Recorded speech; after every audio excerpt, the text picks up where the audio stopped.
So, guys, we are back here to this special Conexão TI para Negócios with two or four invited persons to participate in our discussions. And we have here Moe Vela and Fernando.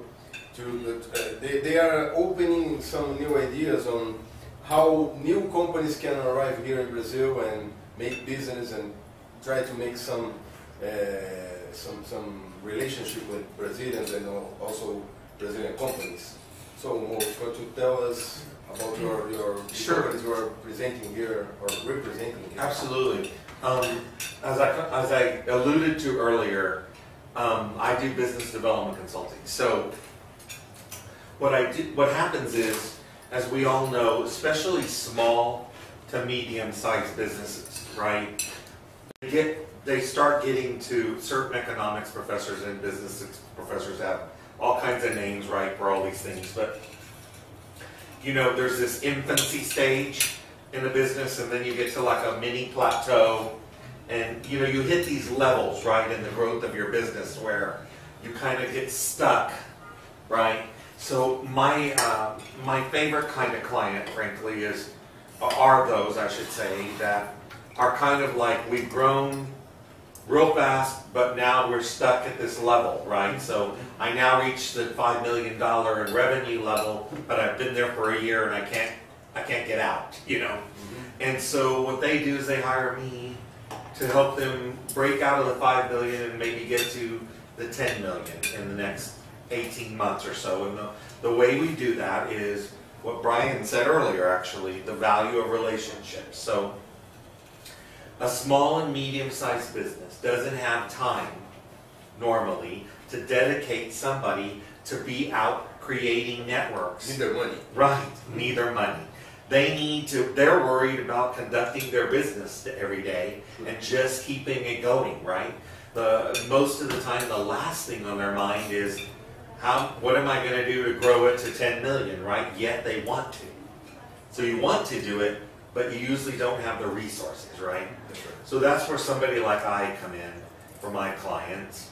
You know, they reach these levels and then they're like, if I can get in front of somebody in the telecom, mobile telecom industry, that's a platform for my product or service, I'll go to the next level. Or if I can get in front of somebody in the airline industry, if I can get in front of somebody in the federal government, you know, or any number of industries and sectors. So my clients, for example, are, the client I brought this week with me it's named BAM TV, BAMM.TV, and it is a fantastic innovative company out of San Francisco and London. And what they do, for example, is they create high quality video of independent musicians. So labeled musicians don't need any help, right? We all listen to Beyonce because she's represented by, I don't know who, Sony, Paramount, one of the big labels, right? Yes. Those folks don't need any help getting heard, right? But the independent musician, those thousands of musicians across Brazil, for example, in the different regions from bossa nova to samba to Brazilian rock and pop, and all in between, country, your Brazilian country music, you have your own, right? Yeah. The similar thing happens with the book writers. Exactly. When they get major labels that enroll them, so to speak, then they handle their marketing, they handle their publicity, right? They're going to do book tours or they're going to get concert venues all over, and everything's taken care of for them. But the bad news for them is a large percentage of their profits go to the label, right? So the independent musician, in many instances, are more talented than those already labeled, right? But they just can't get heard. So my client actually comes and records them live as they perform in various venues, right? And we put that in we curate music. So we put that in, my client puts that in their music library.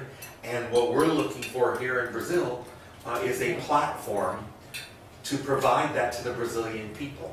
So, for example, we have meetings throughout the week with some of your major telecommunications cellular companies, because we believe that this technology is one of the major ways that we can deliver that content to the people of Brazil as we grow our Brazilian portfolio, right?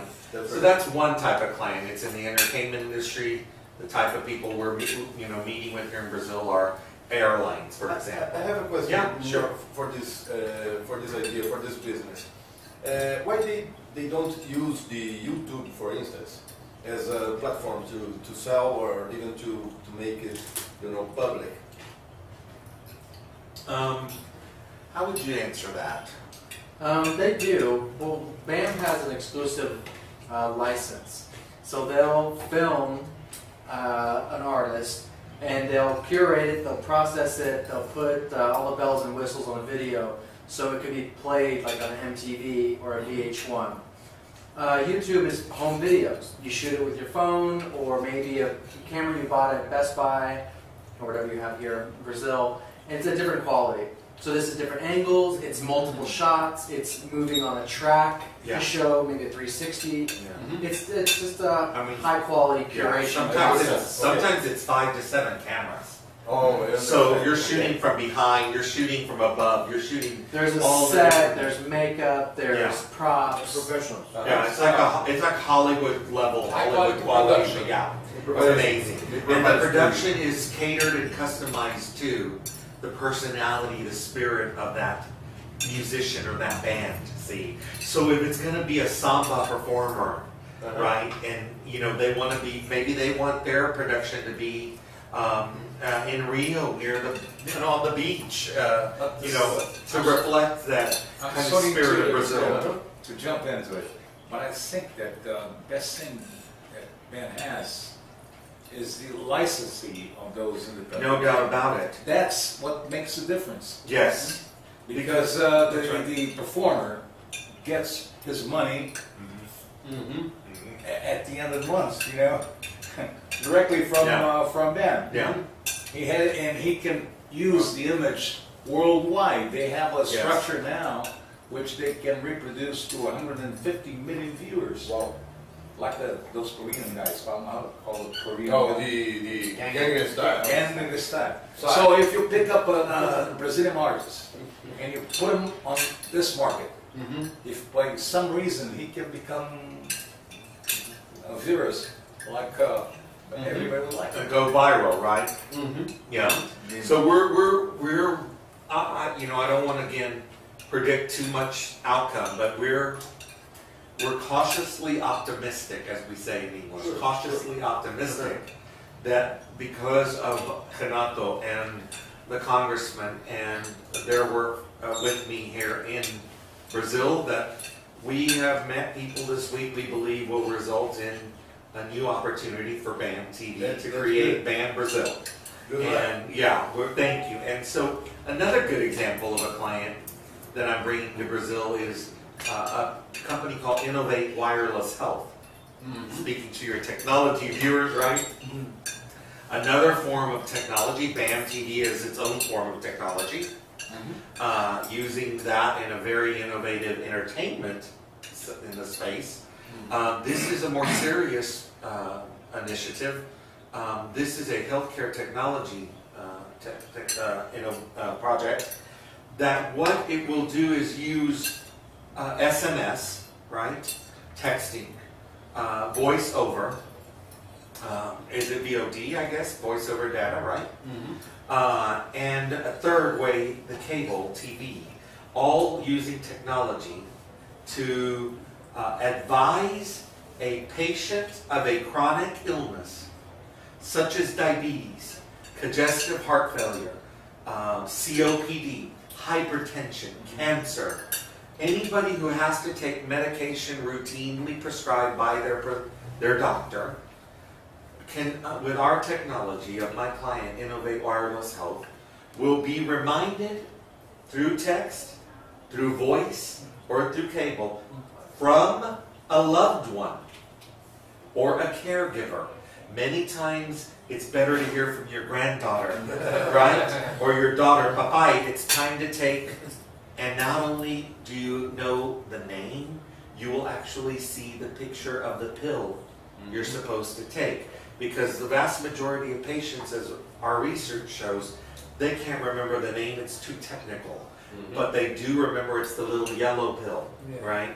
Now, I encourage and urge your viewers to be careful about the little blue pill.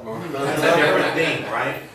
But if it's a yellow pill or the red pill, right, the picture will come up and it'll tell you. Now, the beauty of our technology is that on your phone you will punch an assigned button on your phone, like the number 1, let's say. And in real time, for the first time over the cloud, your doctor will know that you took your medicine that day. Your insurance company can know that you took, if you allow them, right? If the patient allows them and consents. Privacy issues. Right, privacy issues. Of course, Renato will be handling all of the paperwork to make sure that the privacy issues are all met, of course. But the beauty is we're HIPAA compliant. In the United States, we have a privacy law called HIPAA, which was implemented to protect the privacy of a patient in regard to their health records and their health profile. And so we're HIPAA compliant in the United States. Of course, when we come to Brazil, Renato will be leading us to make sure that we comply with all regulations, regulatory requirements here in the country of Brazil. But the beauty of this, of course, is that it is going to address a very serious issue in the healthcare sector, not only in the United States, every country in the world, I believe. I'm going to go out on a limb and say every country in the world has the same challenge. When people don't take their medicine, or they forget to take it, or decide they don't want to take it, the result is a rise in healthcare costs to the government. Through Medicare, Medicaid, it is a rise in healthcare costs to the insurance company, if you have insurance. And it is a rise in healthcare costs to the hospital, because they're going to have to treat you again, right? Because what we find is what we call readmission. And the result is hospital readmission and repeat visits to the emergency room. Those in the United States, as an example, on the average cost about 2 emergency room visits and 5 hospital visits a year. Comes out to about 225,000 American dollars per patient. We're talking about a $200 billion price tag for people who don't take their medication on time. But there is a problem. I feel that ER is one of my best shows on TV. Just kidding. With George Clooney or supposed to be without? I was going to say, Yeah. a very young George Clooney in ER. Yeah. So those are 2 good examples of the type of businesses I want to bring down to Brazil. Now, I hope your viewers are listening carefully, because we want to take some businesses from Brazil back to the United States. Let me tell you, I'm very sure of one thing. I am sure that we don't have the answer to everything in the United States. I know for a fact we don't have the answer to everything in the United States. I know for a fact that there are companies in Brazil who have answers to some, or solutions to some of the problems we have that we haven't thought of yet. We need to bring them to the United States, and I welcome them, and I urge them to reach out to somebody in this group so that we can bring them to the congressman. You saw that yesterday. Yes. Some of the people that we met have a solution, which Absolutely. is completely Absolutely. The word for the 21st century is share. Absolutely. And We have to technology share is a good globally. way to, that's a wonderful use of technology, isn't it? Yeah. To exchange ideas, to exchange solutions, and to utilize these new innovative solutions so that they're scalable and they're global. And that's the problem. That's a huge problem. Laws. To make all this exchange, to make business work everywhere. Yes. And these guys know how to solve this problem. Well, for us Brazilians, it's very good to hear from American, a very important American, and he just said that. Welcome, Brazilian companies. Absolutely. So with that welcome, I think it's time to finish and to thank you, everyone, to be here. Yeah, that's because good. today I make a special thanks for Mo and for Brian and Fernando Pinguelo to be here and to spend this week in São Paulo, as well as Rio de Janeiro last week too. So I hope you be back very early. Oh, thank you. Muito obrigado. And of all Muito the obrigado, residents, is you right. are also very welcome Oh, here. thank you. And we have felt that every minute of our visit. Every minute of our visit has been absolutely a wow moment, as we say in English, a wow moment. And I wish you continued success on your podcast and your this wonderful, Thank you. These guys are very close friends, and we are wonderful here service you're as providing partners to in the this. business people of Brazil. It really is. And I maybe one day we can do an exchange of some kind of podcast in both countries one day, a live webcast. Perfect. Wouldn't that be Using wonderful? technology. Yes, we'll use technology and we'll do some businesses from the U.S. and do some exchanges. That would be fantastic. We did this before. Once I was in Campo Grande. Do you Sure, remember? that's right. You were here, and I was there using Skype. You recorded. We did that. We you know, technology is not a problem; it's a solution. That's right. But how That's can the I way shake his hand this way? No way. Yeah. Not yet. But that's Not okay. yet. Send an email. Yeah. But you can hear emotion. We can feel and hear Yes. emotion. So I think that's why I like FaceTime and Skype and these things. At least when you can see the person, you can see their eyes. I think it's very important to see people's eyes. I really do. And a business person who doesn't look at another person's eyes, watch Take out. it easy. Watch out. Tranquilo, right? There is right now a special kind of clothes that you wear, and when you move your arm or even your hands, the people on the other side, they feel the same, same sensation. So it's a kind of trying to keep people closer using technology. This kind of technology was used once to do some simple surgical procedures. Surgery, yeah, Yes. that's right.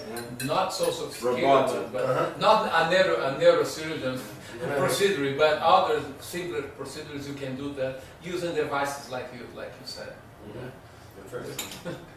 I have one question for you guys from the law guys.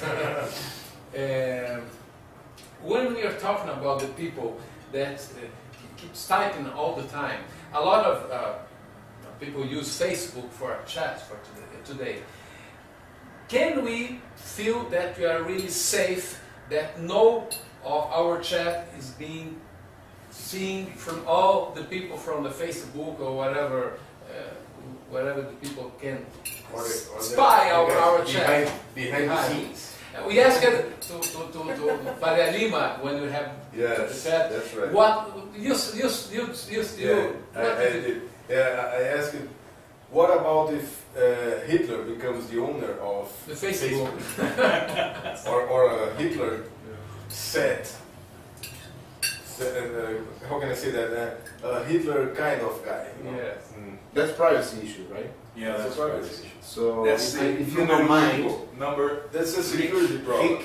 I will go back Social to security privacy, and I have a question for Fernando because it involves privacy. Sure. So Fernando, could you please just in short words explain to the Brazilians what is it in discovery that everybody from the legal field they are discussing and they are talking about this issue in the last right now. So for the Brazilians to have an idea, what is e-discovery? It matters if it deals with privacy too.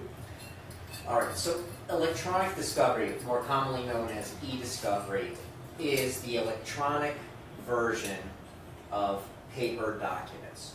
The term discovery...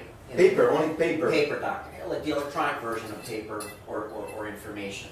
The term discovery is a term of art, so to speak. The term means the exchange of information related to a lawsuit. And I'm sure many of your clients, customers, and viewers and listeners to this podcast have heard that our system of laws and lawsuits tends to be very liberal in affording parties to a lawsuit to have access to information that only the other side can have. And then, so when you file a lawsuit, that gives you, the party, certain rights to gain access to the other side's information.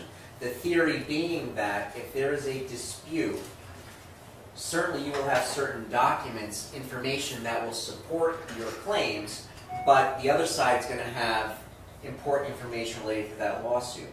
But while the rules of discovery, and specifically e-discovery, that is the electronic version of this information, are liberal, the general rule is to approach it liberally. There are significant restrictions, and certainly the information that's being sought from the other side has to have some relevancy to the claims or the defenses of the lawsuit, or can lead to admissible evidence. So that's the general standard, and it is a much different standard to much of the world, but the theory behind it is pretty compelling. I mean, think about it. If there is a lawsuit between two parties, whether they be individuals or entities, and someone did something wrong to the other side, there should be an opportunity for the injured party to prove their claims, to show that what was done was improper.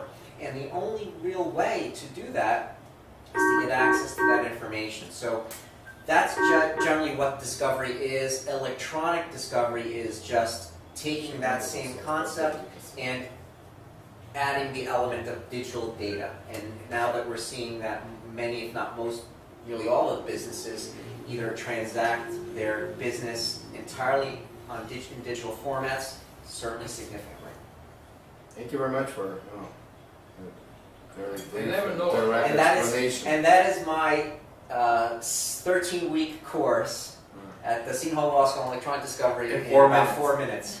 You can sign up on what website? That's a power. That's the power of brief. www. Brief, yeah. Now, discovery documents, aren't they, isn't it, when you submit your discovery to the other side, well, the question is, how are they secure in the digital format? That's a good point. The general rule is once you file a lawsuit, that lawsuit is public. Now, certainly there are situations where intellectual property are involved, and companies are concerned about proprietary information, trade secrets and information. But the general rule is that it's public, and while there are mechanisms in place to protect the confidential nature of that exchange, it's not an easy standard. I mean, my clients often say, this is too important, let's put a confidentiality stamp, or an even heightened approach to it is what's called the attorney's eyes only designation, which means you are exchanging information, but there is a formal agreement, and certainly supported by a court order, that says only the lawyers could look at these documents. The documents are so sensitive that only the lawyers can look at it. And as you can imagine, when competitors sue each other, theoretically it could be a mechanism to gain access to their inner dealings internally. So there are various protections in place, but certainly they are not foolproof, and there are situations where information gets out. But the general rule is that it is a public exchange of information. Hey, I mean, just make a brief here because we have a special guest just arriving here. So I want to introduce you to Mr. Marcos Rossetti. Marcos Rossetti is the former Disney operations president. Oh, fantastic! So I'm taking advantage of we are recording a podcast here. So that's Moe Vela, Brian Loper, Congressman Fernando Pinguelo, Edson Perin, and Flavio Xandó. And welcome to my office. Thank you. Carry on. Please have a seat. Yes, I will. And you came just in time for dessert. Yeah. Looks good. Would you like some? No, thank you. I had plenty. So, Fernando, I guess the other question then is on the security aspect of digital and e-discovery. How do you prevent somebody from tampering with that? Because it's, when I used to practice law, it's such an important part of the lawsuit process. Sure. So people can tamper with it if it's, I mean, I guess you could do PDF, right? Sure. Yeah, I But was thinking about that. There are various mechanisms. I mean, the important thing to think about is that electronic data is volatile. Any simple act like opening and closing a Word document changes the Information. the information Yeah. of that document. It's usually referred Of to the as file. of metadata. It's sort of the Yeah, data the metadata. behind the information. So, So you can track that. and you can track that. And that is an important issue in lawsuits where there is a serious concern that the other side is altering information to favor their side. And the way to do it is to ensure that the integrity of the collection process is maintained. That is much the same way chain of custody, Moe, in the context of criminal. You arrest someone, you seize drugs, the officer takes the drugs, puts it in an evidence locker, someone signs for it. That chain of Yes, custody is so yes. important. Those same principles apply with these electronic Oh, okay. documents. Okay. And it is important, particularly if, again, there is a serious concern that the integrity of the document has been tampered with. And really the only way is to work with technologists who are able to collect the data in a way that doesn't get altered. We get forensic professionals to come in and do that, and then to produce it in a way that maintains and preserves that, again, the metadata, the hidden information that these documents contain. Agora vai uma questão. I'm sorry. No problem. I heard that Adobe has made many improvements to his product Acrobat to use the PDF, a secure PDF, a workflow PDF. How can we understand the most important difference from e-discovery and the solution from Adobe as with PDF, smart PDF? I can't comment on Adobe's technology. I'm not as familiar with it as you may be, but the bottom line is you usually want to collect the information in its native format. It's Word format if it's a Word document, the Excel spreadsheet if it's an Excel spreadsheet. I mean, one of the this is a very perilous area for many unsuspecting lawyers, is this concept of, oh, it's just discovery. But take, for example, an Excel spreadsheet. If you produce an Excel spreadsheet in a PDF, or it's almost like printing it on a printer, you lose all the internal formulas that will calculate whatever is being calculated. So it renders a view of numbers the of information, and it has absolutely no value to the individual that receives it. When you receive that Excel spreadsheet in its native format, you now can see what the internal logic and formulas being used to calculate the data are. So that's why, and I mean that's the perfect example where producing something in a PDF or a similar paper copy will significantly limit the amount of information that is available. And in the Excel spreadsheet, what is often more important than the actual information is the formulations behind the information. And what's the difference between discovery procedure if you compare with search and seizure procedure? Search and seizure is a criminal concept, and yes, and it is usually in the context of government. Really? A government agency coming in and seizing property, which in our culture is a very significant issue. I mean, we literally broke away from England because they did that, almost at whim. So it is a little bit different. It is different. It's just a difference in context. Electronic discovery is usually thought about in the context of civil lawsuits, although recently its concepts have been applied in a criminal context. But that was a fairly recent, I think, a year or two development. Again, the issues have always been there. There have always been videotapes and different data formats, but the rules have been amended to actually specifically address the differences. So a very interesting point is that how we have how to do, how to perform an operation or even to file a lawsuit if you want to avoid the other party defendant to delete or erase the content of the document. How to That's a great perform point. this, yeah. Well, like anything, you can't prevent it from happening, but certainly you can institute certain procedures that will inure to your client's favor if it does happen. So in other words, there is a legal obligation that when there is a lawsuit or the potential for a lawsuit, and that's what's very frightening with respect to e-discovery, even the potential of a lawsuit may, depending on the circumstances, impose an obligation to preserve the information. So the fact that a lawsuit is filed, or even the fact that you should have known a lawsuit filed, you have an automatic obligation to preserve. Automatic. Now, one of the techniques I use, and lawyers who have some experience in this area, is to remind the other side of their obligation, because then there is absolutely no excuse that you did not know what was going on. And then what is even more helpful is to remind them by way of a court order. So I often, when I have concern about the volatility of it, I run to the court and ask for an order to remind the other side of their obligation. And you know, the powerful impact that a court order has is significant when the time comes where you later learn. When they're not complying. Yeah, when they're not right. So they're literally, you know, not only are they violating a rule or a legal obligation, or violating a court order, which will then subject them to sanctions. You just took it to the next level. Sanctions. So, and these are, you know, at least as a general rule, I don't like to just rely on the legal obligation to you know, and then rely on their own initiative to preserve documents. I often affirmatively remind them, and then they have lawyers have an obligation to remind their clients, and then in certain cases ask the court to do it. Now remember, technology is very fascinating when it comes to the law, but see how technology and restoring data, you know, and what is subpoenable and what is discoverable, and all of the legal issues now, how technology affects our lives, and what you better be ready to be able to show all your texts, and you better be ready to show your emails. This history remembered me a very interesting fact of history. Technology, it's a really, really impressive and really, really amazing science to help us solve all the problems we didn't have before. Yeah, that's right.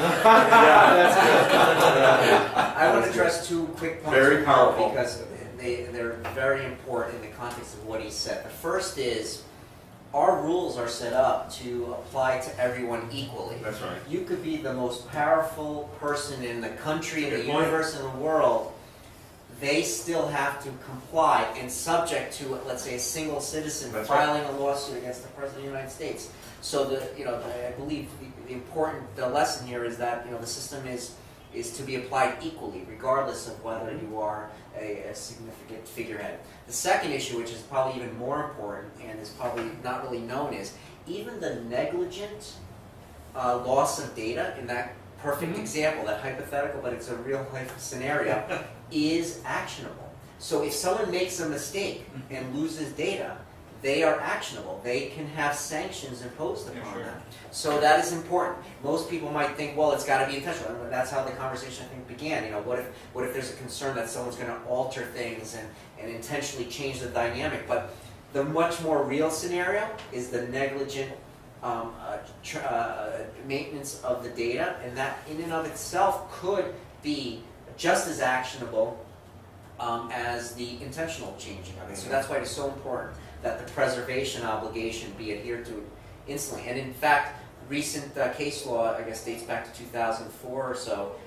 They pose that not only does that impose an obligation on the client, the party who's involved in the lawsuit, but also the lawyer. The lawyer has an obligation to not just tell the client of their obligation to preserve, but then remind them about it periodically.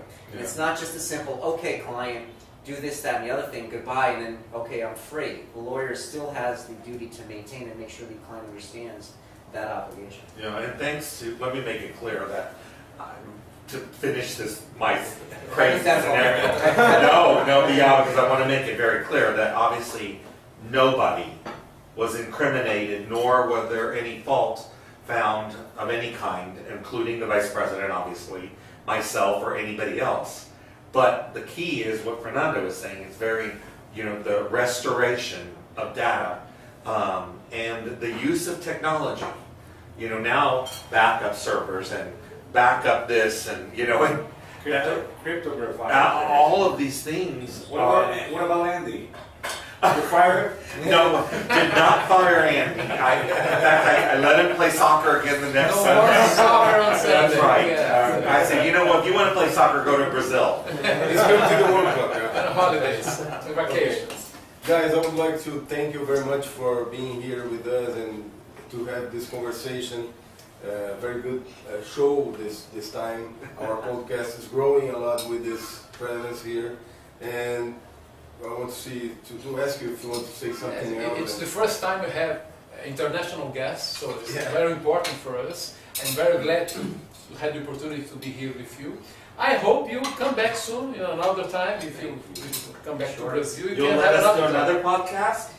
Sure. Oh my God, that would be a blast. So to finish this, consider you all invited to come. Thank so you. We are not I hope opposed you to have you back, okay? Yeah. And just to register this, we Brazilians, we respect you a lot, and we want to enforce, a very good relationship and to improve business together. Absolutely. So feel very welcome to come back. Thank I'll you. drink to that. Yeah. Ching ching. Here's to the U.S. and Brazil. And our next guest, very soon, We're gonna turn that will off. be Marcos José, No, the turn it former Disney operations Oh. president, right? Oh, I'm sorry. Right. He's being invited. In a near future. To come down and do a podcast. I thought right now it was like, oh my God, Mr. Rousset, you're on. No, no, no. Bye-bye. Bye-bye, thank You won the you. lottery.